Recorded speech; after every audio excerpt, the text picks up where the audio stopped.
Pardon my appearance, you guys. I just got back from a 3-mile walk wearing an extra 40 pounds.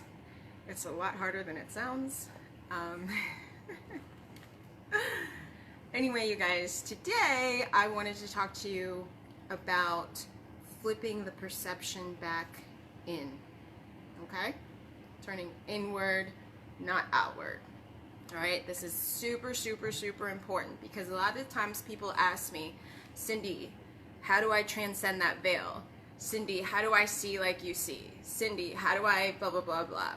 And then you proceed to tell me your story, whatever the story is for whatever circumstance it is, and you've forgotten that everything that has occurred is actually occurring because of your story. You have to flip the perception inward.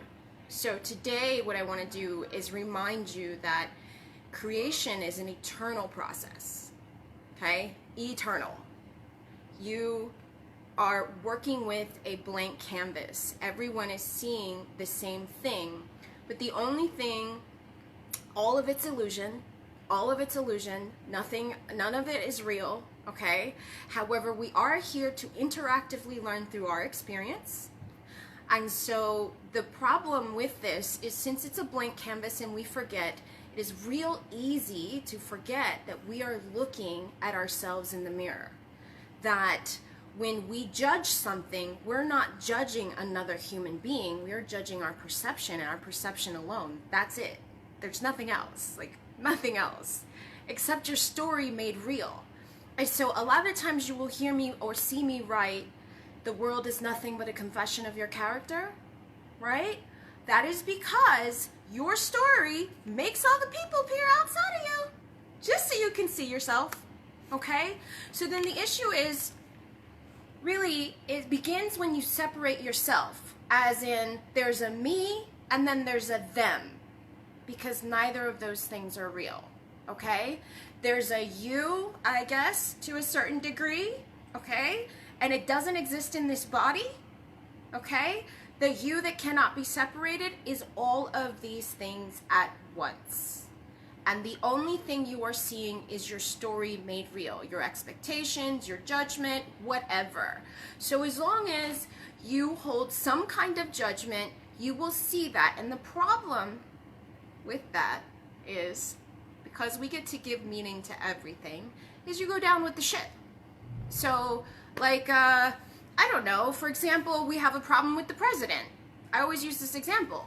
Okay, well, what you're doing when you're selecting to judge the president is selecting to live in a world where the president looks the way that it looks, okay? But what you're not aware of is that you have localized your consciousness to exist so you can live as you believe.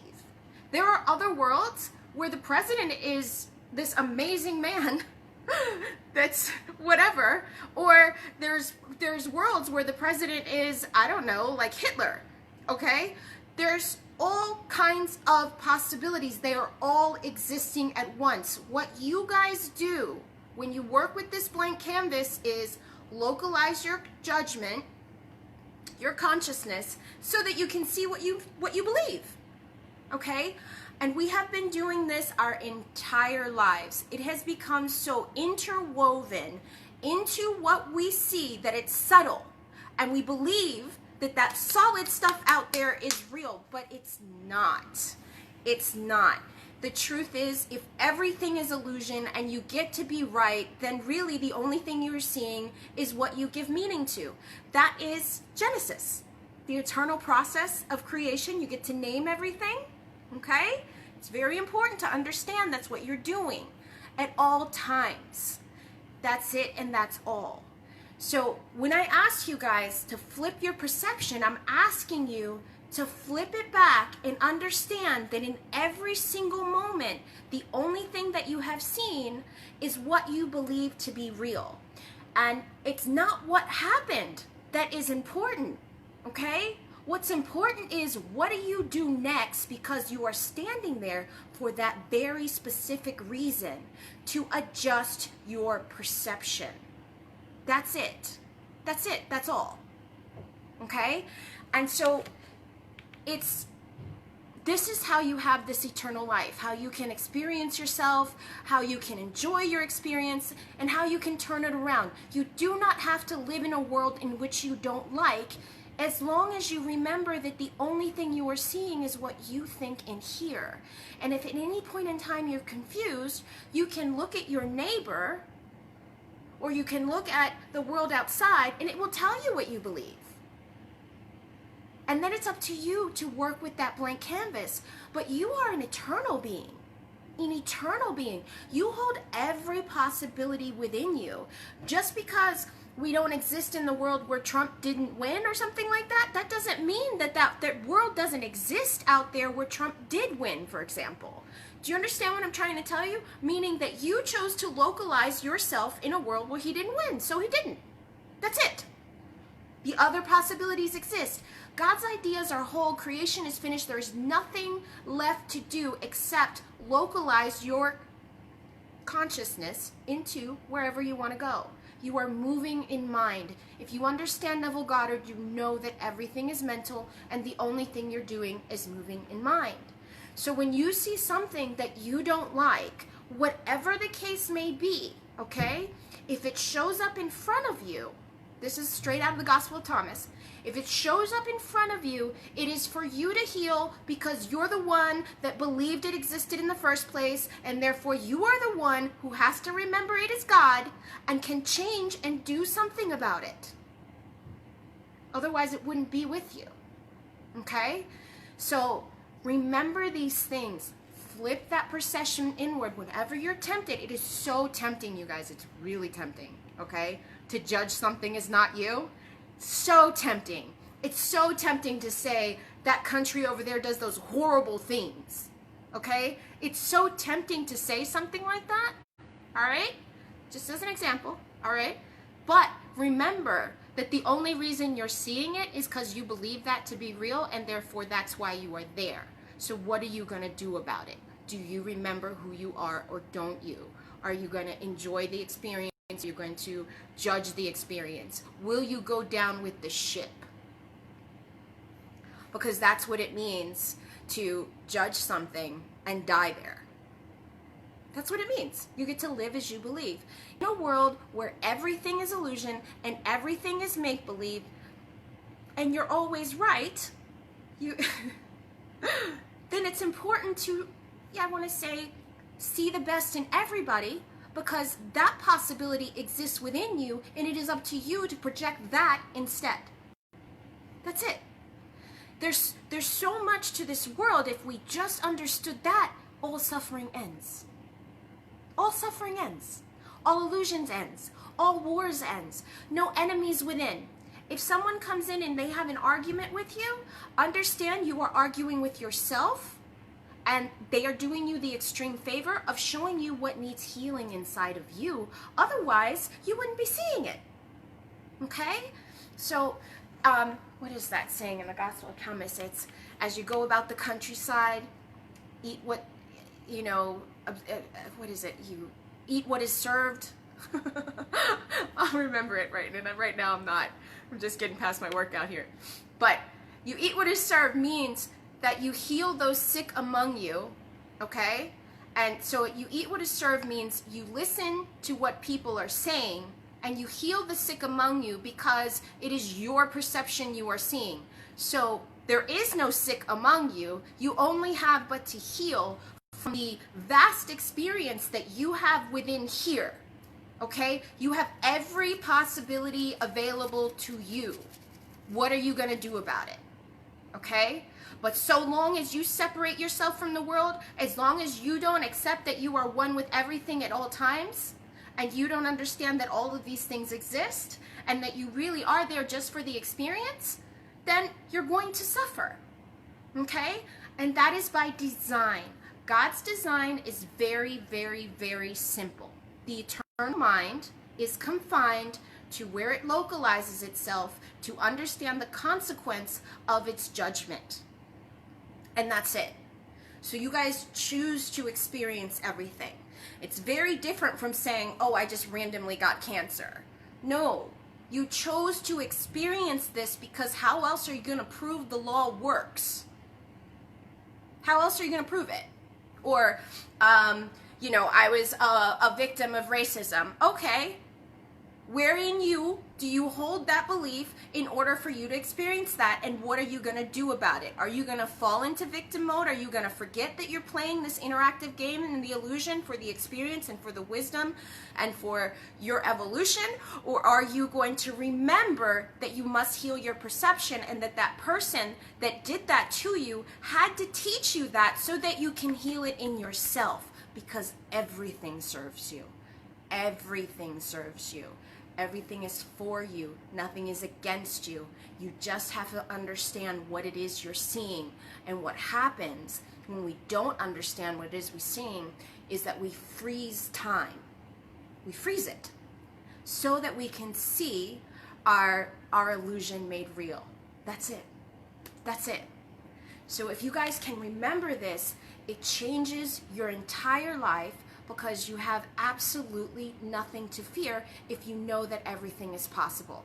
And I'm not trying to sound esoteric. I'm not trying to sound woo-woo. I'm trying to tell you what is so that you can change the trajectory of your life, so that before you judge something as separate, before you condemn your neighbor, before you look at something and say, that's an asshole right there, understand that you're only seeing the asshole because you got to flip that perception around, is because you believe the asshole exists. You know, and I'm using those terms not to say that they don't exist. I'm saying that you're working with a blank canvas at all times, and you only see what you have put in. You only receive what you put in. And so it's really, really, really important to flip that perception back. Flip it inward, really, really get it, really understand. And so in that case, with this radical responsibility, you're set free. However, if you shall forget, you will know that you've forgotten, whether it's temporary or not, because the world appears to be happening to you. You will feel helpless. You will feel as if people are against you, okay?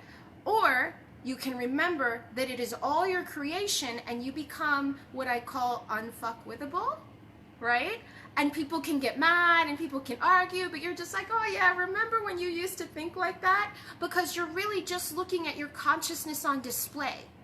And so it is not robbery to think that you are one with everything, because God cannot be separated, which means you cannot be separated, which means it is not, what do I want to say? There's nothing wrong, I guess, with considering yourself to be one with everything, okay? There's nothing wrong with that, but you need not make these separations, these divisions, because as soon as you do, that is the reason that you will feel a void, okay? Do you ever notice that when you're in a relationship with someone and you fear losing them, right? You fear losing them, okay? This is very typical of someone who's in a relationship and you have that fear come up. Do you know what that fear actually is? Do you understand how it is serving you? Okay? I'm going to help you with this. That is serving you because it is not true. If you understand you cannot lose yourself, and as the light and the shadow are one, or both bodies are you, then you should not be fearing, because that's not true, okay? So then what fear does is warn you like an alarm bell. You don't want to think that way, or you're going to lose the person that you're with. And so that alarm is going off, but it's there to serve you because it's an illusion. It's an illusion. And people who are in fear will be afraid to voice their needs, will be afraid to voice their boundaries, will be afraid to make waves because they don't want to lose their person, right? But what I'm trying to say is you can't lose your person if you're you. If you are unfearful, you're going to be fine, but understand that the only reason you have that fear is because it's an alarm bell warning you that right now you are using the law in reverse, and that inner law is going to work against you unless you wake up and snap out of that fear. So fear does serve you at all times because it's an alarm that's going off, okay? So that's why when you fear in relationships, if you understand why the fear is there, you won't fear. you'll start getting more in tune with the fact that you know that both bodies are you. The more you do that, the more your person goes like this. I promise. I promise. It's like this undeniable force where you're just like, holy cow, what is that? Why can't I get this? The person just, they cannot help it, because as long as you know you are the one, your person does too. They cannot help it. You guys know what I'm talking about because you've been on the receiving end probably of that feeling where you're like, what is this like force that's drawing me towards this person? Or, you know, when you guys want your SPs or whatever the case may be, it's like this force that you can't explain. What is that specialness? What is that, you know? That is simply your own love, and that person that you're feeling is really secure in who they are and is not needing a relationship to complete themselves, and so you are drawn to that own similar energy. Okay, so you've been on the receiving end of that force. How about flipping that perception inward and flipping it around and being the one that everything is drawn to? Okay, it's way more powerful, I promise you. It's way more powerful. And when you feel like that, you have no reason to fear. You have no reason to fear because you just proved it to yourself. Okay? But it's really important to flip that perception inward, you guys. Is this helping? I hope it is. Because what I really want to do is try and help you guys so that you're not feeling that fear in relationships, because fear is the only thing that will ever sabotage a relationship ever. Okay, it will sabotage it, and you won't understand it because it'll appear like it's happening to you, but that's because you're sucked into the drama of me versus them, and that's the wrong order, you guys. It's not me versus them, it's I am all things, so let me learn and let me teach how to love myself. And this is a continual process, and you will know when you've mastered it because you will have a harmonious union. It cannot be helped, okay? This is the design, and believe me, you want to be non-dual. You want to be non-dual, okay? Because in non-duality, in absolute non-duality, you are freed from the illusion of separation. You understand how to correct things, and you live in the world and not of it. And so you're never sucked into the drama again. So I'm hoping this helps, okay? And cheers, you guys. Do you like my little vegetable juices? I'm almost done. On Sunday, I'm done with my juices. But this was kind of a special occasion because I'm almost done. I hope you guys are doing well. I hope you guys can appreciate what I said. Think about it. Try to flip that perception inward, because it's very empowering to not feel as if the world is happening to you.